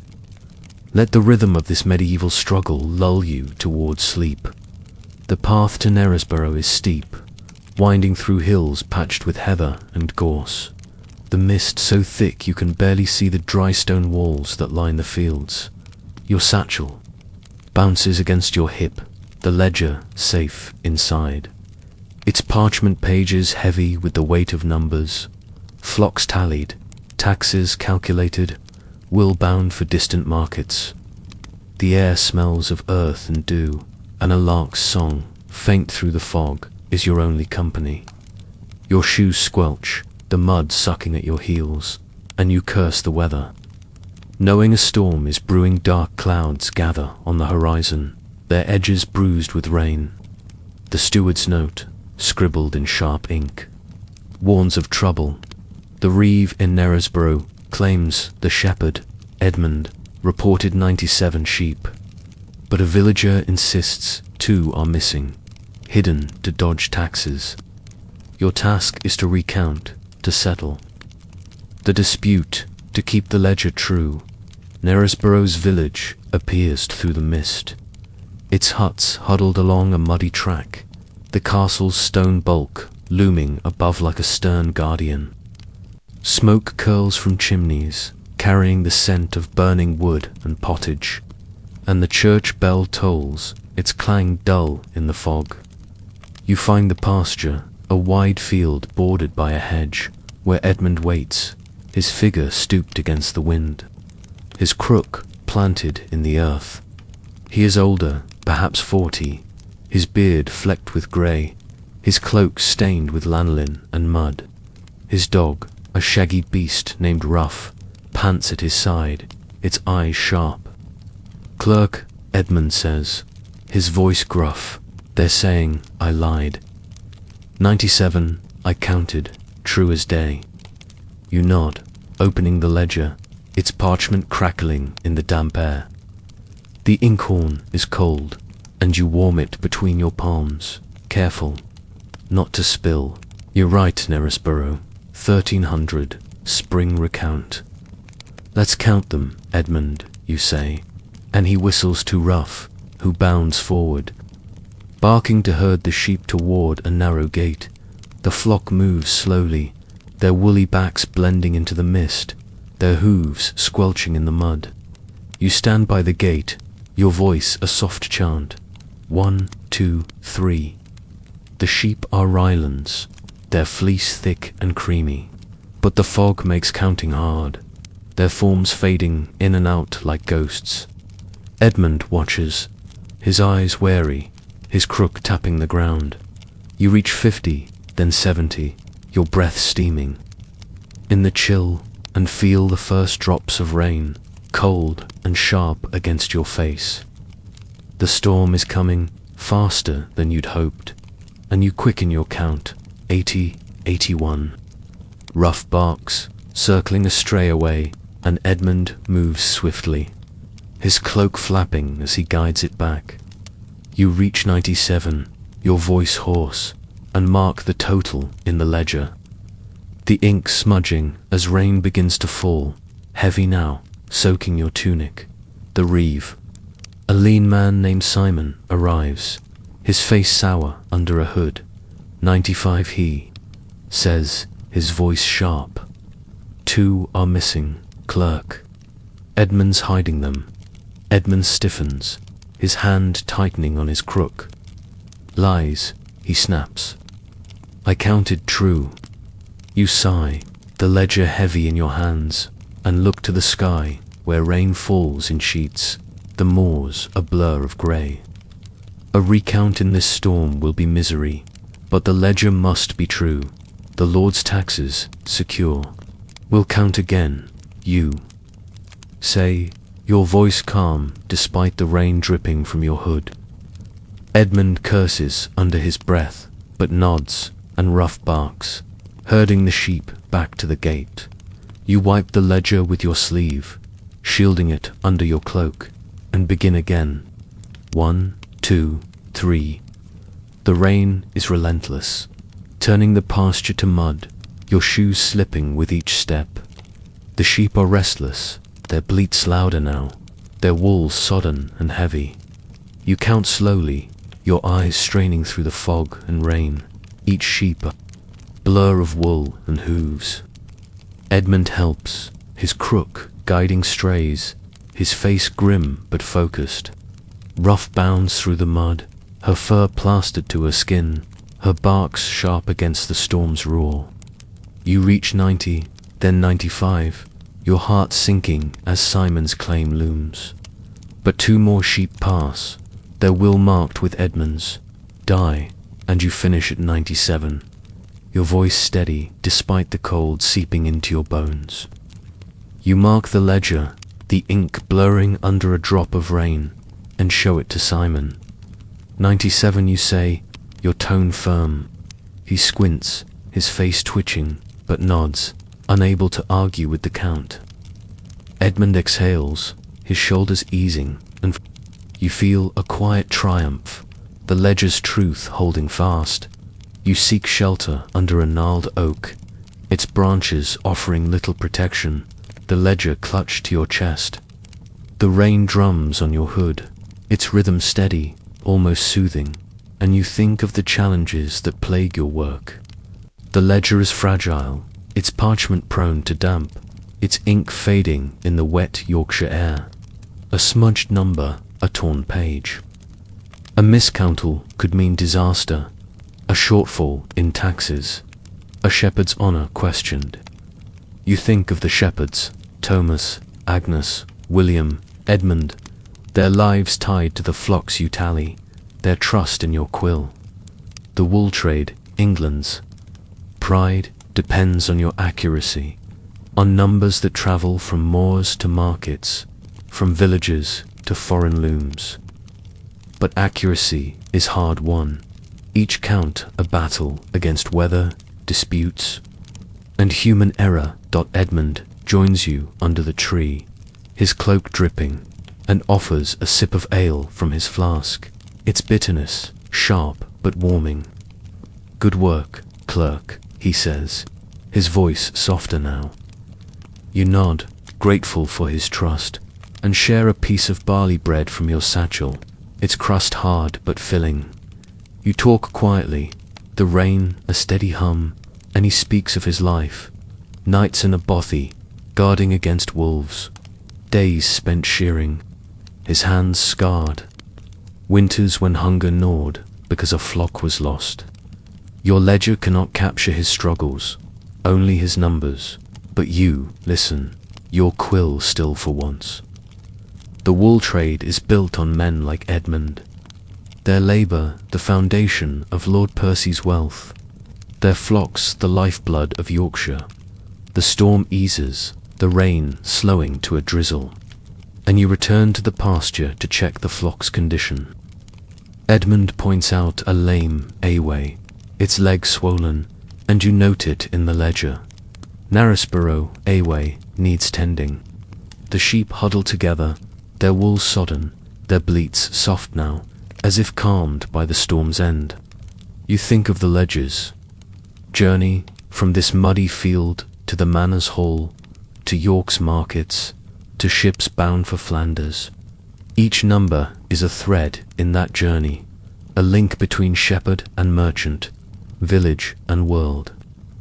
But the ledger's fragility haunts you. Last year, a clerk in Ripon lost a page to a fire, his counts erased, his reputation ruined. You clutch the satchel tighter, vowing to guard its pages, to keep its numbers true. The evening falls, the mist thickening again, and you bid Edmund farewell, his figure fading into the fog. The path back to Wetherby is long, the moors dark and silent, save for the squelch of your shoes and the rustle of wind. You pass a hut, its candlelight flickering. Through a shudder, a mother's voice singing a lullaby to her child. The church bell is quiet now, the village asleep, and you reach your house, its stone walls cold. You light a tallow candle, its flame weak but steady, and set the ledger on the table, its pages damp but intact. You sharpen your quill, the knives, scrape a soft rhythm, and review the day's work. Knaresborough 97, recounted. The ink is smudged, but the numbers hold, a testament to your care in the storm. You sit, the candle's tallow scent sharp, and think of the ledger's challenges. Disputes like Simon's, whether that threatens your ink, shepherds who distrust. Your quill, the wool trade is vast, its reach stretching to foreign courts, but it begins here, in the mud and mist, with your numbers. You think of Agnes, her steady hands, William, his named sheep, Edmund, his gruff trust. Their lives fill your ledger, their labour the heart of your work. You close the ledger, its weight a comfort, and blow out the candle, the room falling dark. The wind howls outside, carrying the faint bleat of sheep, and as sleep pulls you under, you dream of misty moors and scratching quills, of numbers that hold a world together. The morning is still in Yorkshire, in the spring of 1300, the sky a pale grey as you step out from your stone house in Wetherby. Your leather satchel heavy with the ledger that holds the counts of Lord Percy's flocks. The air is crisp, carrying the scent of damp earth and the faint musk of wool, the distant bleat of sheep a soft murmur in the quiet dawn. Your wool tunic, patched and rough, brushes your skin and your shoes, worn and muddy from days of trudging, squelch on the path. You are a wool clerk, your quill and ink the tools of a quiet trade. But today your task is daunting. You must travel to Fountains Abbey, a Cistercian monastery famed for its vast flocks, to record their sheep counts for the ledger. The counts? You carry Wetherby, 142, Spoforth, 83, Kirkdayton, 203, Knaresborough, 97 are but a fraction of the abbey's wealth. Its pastures teeming with thousands of sheep, their wool the church's gold. If this tale is weaving a gentle calm over you, I would love a like or subscribe to keep these stories alive. Where are you drifting off from tonight? Drop your location in the comments. Perhaps share if you're nestled with a warm blanket. Let the rhythm of this sacred journey lull you towards sleep. The path to Fountains Abbey is long, winding through the rolling dales, their hills cloaked in mist and patched with heather. You join a cart bound for Ripon, its wooden wheels creaking, under sacks of barley, driven by a farmer named Hugh, his face weathered as the oak he leans against. The air smells of dew and grass, and a lark's song pierces the quiet, a fleeting note of beauty in your trudging day. Your satchel bounces against your hip, the ledger safe inside, its parchment pages heavy with the numbers that fuel England's wool trade. The Abbey, you know, is no mere church. It is a powerhouse. Its Cistercian monks and lay brothers tending flocks that dwarf the villagers' herds, their wool shipped to Flanders and Florence, their wealth rivaling Lord Percy's. Your counts must be precise, for the church's tithes and the Lord's taxes depend on them, and a mistake could ripple through markets far beyond Yorkshire. The cart jolts over ruts, the dales unfolding around you, their green softened by mist. You pass a small chapel, its wooden cross damp with dew, and a group of pilgrims, their staffs tapping the ground, their voices murmuring prayers for safe travels.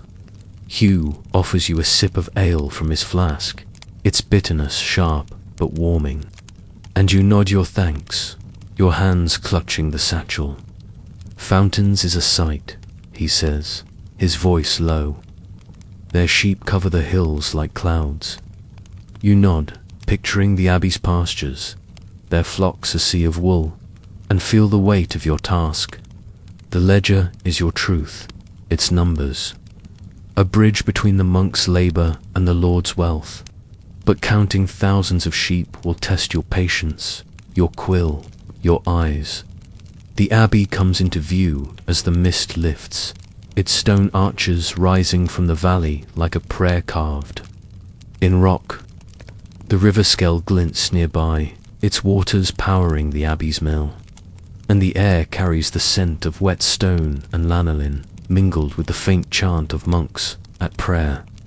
You climb down from the cart, thanking Hugh, and approach the gatehouse. Its oak door flanked by two lay brothers in rough wool robes, their faces solemn. Clerk, for the sheep count. One asks, his voice soft but firm. You nod, showing the ledger, and he leads you through the gates. The courtyard bustling with activity, lay brothers hauling wool sacks, monks tending herb gardens, a smith hammering at his forge. The abbey is a world unto itself, its walls enclosing fields, mills, and pens, its wealth built on the wool trade that your ledger serves. You are led to Brother Anselm, a monk with a lined face and calm eyes, his white Cistercian robe stained with grass at the hem. He greets you in the cloister, its arches framing a courtyard where roses bloom, their scent mingling with the musk of sheep. The flocks await. Clerk, he says, his voice a soothing chant, like the prayers echoing from the church. You follow him to the pastures, vast fields stretching across the valley, their grass lush and dotted with thousands of sheep, their woolly backs a creamy sea under the grey sky. The bleats are deafening, a chorus that fills the air, and you feel a flicker of awe at the abbey's wealth. Fountains Abbey owns over 10,000 sheep, its flocks tended by lay brothers and hired shepherds, their wool sold to merchants in Bruges and Ghent. Their profits funding the abbey's grandeur and the church's reach. Brother Anselm leads you to a pen, its wooden fence sturdy, where a lay brother named Robert waits, his crook in hand, his dog a wiry beast named Pox at his side. We'll count the main flock today, Anselm says, gesturing to a sea of sheep, perhaps 2,000 strong. You nod, opening the ledger, its parchment crackling in the cool air. The inkhorn is cold, and you warm it between your palms, careful not to spill. You write, Fountains Abbey, 1300, spring count.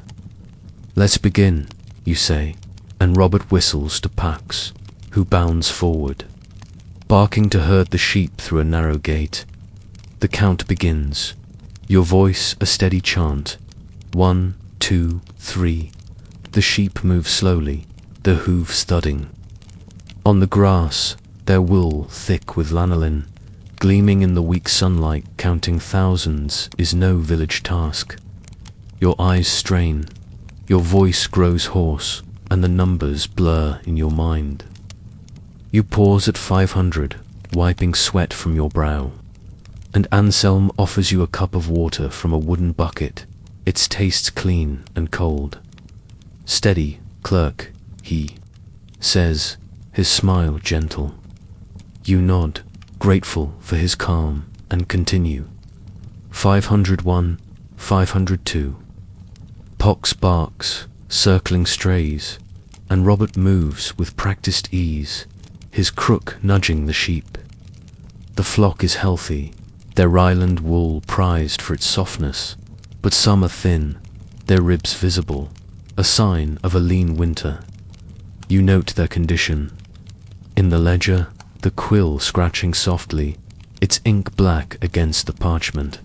The count stretches on, the sun climbing higher, its light filtering through clouds, warming your damp tunic.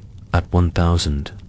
You pause again, your legs aching from standing, your hand cramped from gripping the quill. Anselm speaks of the abbey's work.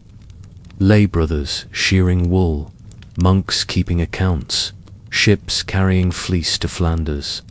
The wool is God's gift, he says, his voice reverent, and our duty to tend it. You nod, thinking of the ledger. Its numbers a sacred trust, linking the abbey's flocks to the Lord's taxes, the church's tithes, the markets abroad. The Cistercians are masters of the wool trade, their monasteries fountains, Revo, Javoques producing fleece that rivals the finest in Europe. Their wealth builds churches, feeds the poor, buys influence in London and Rome, but it begins here, in these pastures. With your counts, the count reaches 2,000, your voice a whisper now, and you mark the total in the ledger, the ink smudging slightly in the damp air. Anselm nods, satisfied, and leads you to the abbey's scriptorium, a stone room lined with parchment and quills, where monks copy manuscripts and keep accounts. The air smells of ink and wax, and a young monk, Brother Thomas, checks your ledger against the abbey's own tally, his quill tapping the page. 2,000, Clerk, he says, his voice soft. It matches. You exhale, relief washing over you, the ledger's truth holding firm. The abbey's counts are vast, but your carouers of chanting numbers, shielding parchment from Renenshaw's, their accuracy, a small victory in a world of faith and wool. The afternoon wanes, and Anselm invites you to the refectory, a long hall where monks eat in silence. Their meal, a simple pottage of barley and herbs, served with bread and ale. You sit at a guest table, the ledger beside you, and sip the ale, its richness a contrast to your village brew. The hall is quiet, save for the clink of spoons and the faint chant of a monk reading scripture, his voice a soothing drone. You think of the abbey's wealth, its flocks a testament to the church's power, its wool a currency stronger than coin. The Cistercians pay no taxes to the Lord, their tithes owed to God alone. But your ledger links their flocks to Lord Percy's accounts, ensuring his share of the trade's wealth. As evening falls, Anselm leads you to the church for vespers, its stone arches glowing with candlelight. The monks' chants a haunting melody that fills the air. You stand at the back, the ledger in your satchel, and feel the weight of the day. Thousands counted, parchment filled, truth preserved. The church is more than prayers. It is a force in the wool trade, its monasteries the heart of Yorkshire's economy, its flocks the foundation of your work. You think of the shepherds, Starmus, Agnes, William, Edmund, their labour echoing the lay brothers here, their lives tied to the same wool that builds this abbey's glory. The service ends, and Anselm bids you farewell, his hand resting on your shoulder. God's work, Clerk, he says, and you nod, the ledger heavy as you leave the abbey. The path back to Wetherby is dark, the moors silent save for the rustle of wind and the distant bleat of sheep. You pass a hut, its candlelight flickering, a child's voice singing softly. Your house is cold, its hearth dark, but you light a tallow candle, its flame weak but steady. The ledger lies open on the table, its pages filled with Fountain's Abbey's truth. 2,000 sheep, their wool, a gift to God and man. You sharpen your quill, the knifes scrape a soft rhythm, and review the day's work. The ink's black lines stark against the parchment. The church's roll is vast, its flocks a sea of wealth, but your numbers hold it fast, a thread in the tapestry of 1300. Winter's breath settles over Yorkshire in the late months of 1300. The air sharp with frost as you sit in your stone house in Wetherby. The ledger open before you on a rough wooden table. The fire in the hearth crackles weakly, its embers casting a faint glow, and the scent of wood smoke mingles with the musty smell of parchment. Your wool tunic, patched and worn from months of trudging across moors, itches against your skin, and your hands, cramped from endless hours of writing, grip the quill tightly. You are a wool clerk, tasked with counting sheep for Lord Percy's estate, and today you finalize the year's ledger. Wetherby, 142 sheep, Spofforth, 83, Kirkdayton, 203, Knaresborough, Fountain's Abbey, 2000. The numbers are your truth, a record of flocks that fuel England's wool trade, their fleece bound for markets in Flanders and Florence. If this tale is wrapping you in a gentle calm, I would love a like or subscribe to keep these stories weaving. Where are you drifting off from tonight? Drop your location in the comments, perhaps share if you're nestled with a warm blanket. Let the rhythm of this quiet ending lull you toward sleep. The room is cold, the shutters rattling in the wind, and you light a tallow candle, its flame flickering, casting shadows across the ledger's pages. The inkhorn is nearly empty, its black liquid precious after months of use, and you dip the quill carefully, the tip scratching as you review the final counts. Each number is a memory, Thomas's gruff voice in Wetherby, Agnes's steady hands in Spofforth, William's named sheep in Kirkdayton, Edmund's storm-soaked recount in Knaresborough, Brother Anselm's calm guidance at Fountain's Abbey. The ledger is heavy, its parchment worn, but it holds the truth of a year's labourers, the shepherds, the monks. You trace the lines, checking for smudges or errors, your breath clouding in the chill. The wool trade is England's lifeblood, its fleece turned to coin in distant markets, and your numbers ensure Lord Percy's share, his taxes paid, his wealth secure. Outside, The village is hushed, the moors blanketed in frost, the distant bleat of sheep muffled by the cold. You bundle your cloak, its wool heavy with damp, and sling the satchel over your shoulder. The ledger safe inside, the steward awaits at the manor, his sharp eyes ready to judge your work, and you feel a knot in your stomach, a mix of pride and fear. The path to the manor is familiar, winding through Weatherby's huts, their thatched roofs dusted with frost, smoke curling from chimneys with the scent of burning oak. A woman, her apron stained, carries a bucket from the well, her nod weary but kind.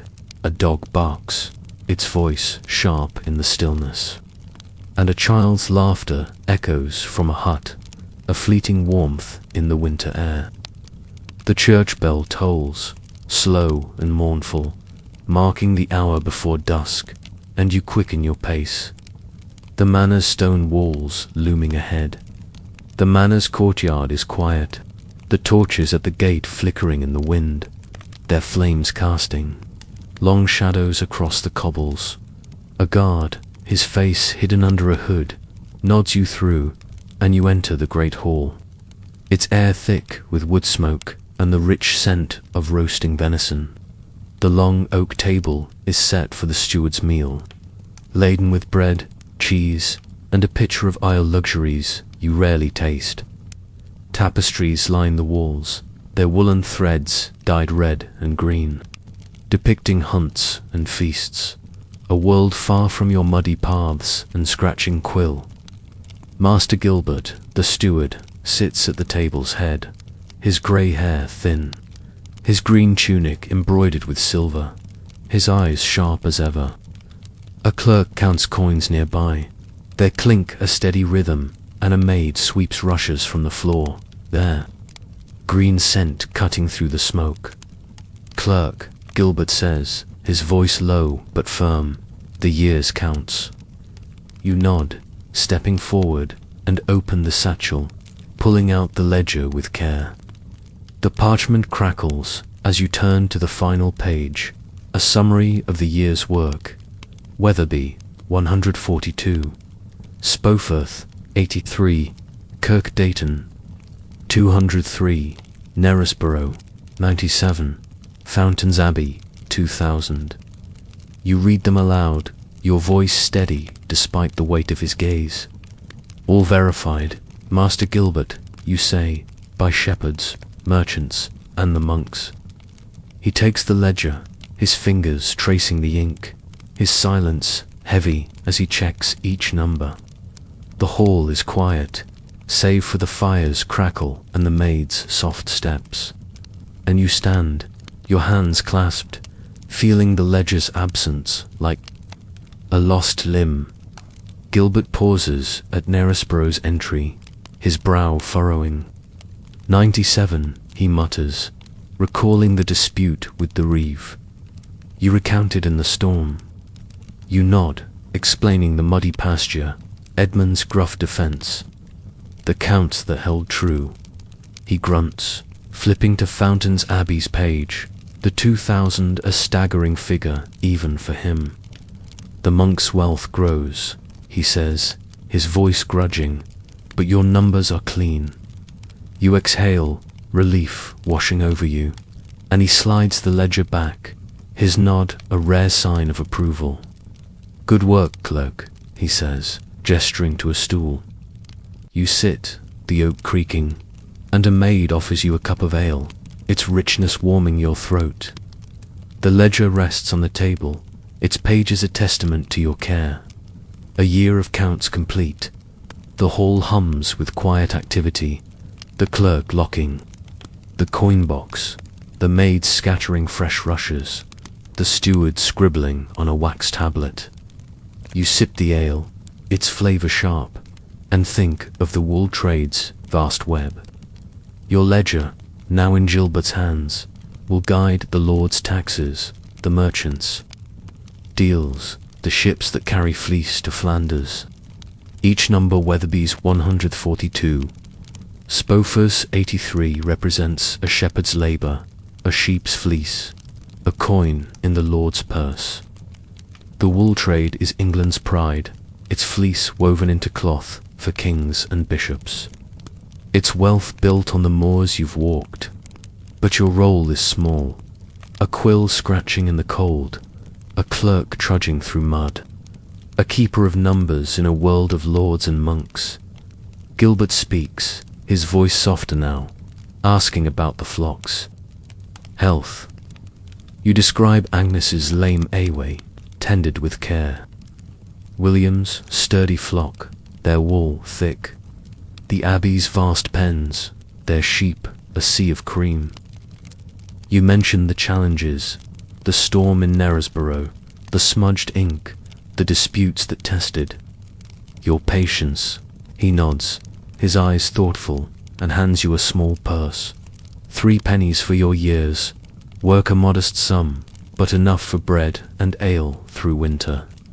Rest now, clerk, he says, dismissing you. You thank him, the ledger left in his care, and step into the courtyard, the air biting, the torches flickering in the wind. The path home is dark, the moors silent, save for the crunch of frost under your shoes. You pass a hut, its candlelight glowing through a shutter, a mother's voice singing a lullaby. The village is asleep, its huts cloaked in frost, and you reach your house, its stone walls cold. You light a tallow candle, its flame weak but steady, and sit at the table. The ledger's absence strange after months of carrying it.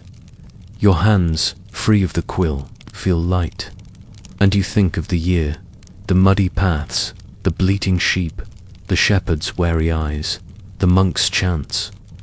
The wool trade is their world, too. A cycle of labour and fleece that binds village to market, more to see. You reflect on your role, small but vital. The ledger's numbers, 142, 83, 2000 carry the weight of Yorkshire's wealth, its wool woven into the cloth that warms Europe. You think of Thomas, gruff but honest. Agnes, young but skilled. William, naming his sheep. Edmund, braving the storm. Brother Anselm, his calm, a guiding light. Their lives fill your counts, their labour the heart of your work. The wool trade is more than coin. It is survival, a thread that ties you to the land, the Lord, the church. You blow out the candle, the room falling dark, and lie on your straw bed, the wool blanket heavy. The wind howls outside, carrying the faint bleat of sheep, and as sleep pulls you under, you dream of pastures and parchment, of numbers that weave a world together. Winter cloaks Yorkshire in the late days of 1300. The moors silent under a blanket of frost, the air sharp with the scent of snow and wood smoke. You sit in your stone house in Wetherby, the ledger now gone, delivered to Lord Percy's steward, its pages heavy with the year's truth. Wetherby, 142 sheep. Spoforth, 83. Kirkdayton, 203. Knaresborough, 97. Fountains Abbey, 2000. Your wool tunic, patched and worn, rests on a stool, your hands free of the quill. There ache a memory of countless scratches on parchment. You are a wool clerk, your work done for the season, and as the fire in the hearth crackles softly, you reflect on the year, the flocks, the lives woven into your numbers. If this tale has lulled you into calm, I would love a like or subscribe to keep these stories alive. Where are you drifting off from tonight? Drop your location in the comments. Perhaps share if you're curled up by a fire. Let this final chapter carry you to sleep. The ledger was your world. Muddy paths, bleating sheep, shepherds' wary eyes. You see Thomas, gruff in Wetherby, Agnes, steady in Spoforth, William, naming his flock, Edmund, braving Knaresborough's storm, Brother Anselm, guiding you at Fountains Abbey. Their labour filled your pages. Their sheep, the heart of Yorkshire's wealth, the wool trade, England's pride, turned their fleece into cloth for kings, its coin-building manors and monasteries. Your counts 142, 83, 2,000 linked moors to markets, villages to Flanders, a quiet thread in a vast tapestry. Each number was a struggle, rain-soaked recounts, smudged ink, disputes settled by your quills. Truth. Yet your role, small and unseen, held the trade together, ensuring taxes paid. Trust kept. The fire's glow fades, the room cold, the wind howling outside with the faint bleat of sheep. You think of the wool's journey, from pastures to Yorks, stalls, 2 ships crossing the sea, 2 looms weaving cloths for distant courts. Your ledger made that possible, a record of lives and labour, of a land bound by wool. The shepherds, the monks, the merchants, they trusted your numbers. Your care, a bridge between their world and the Lord's.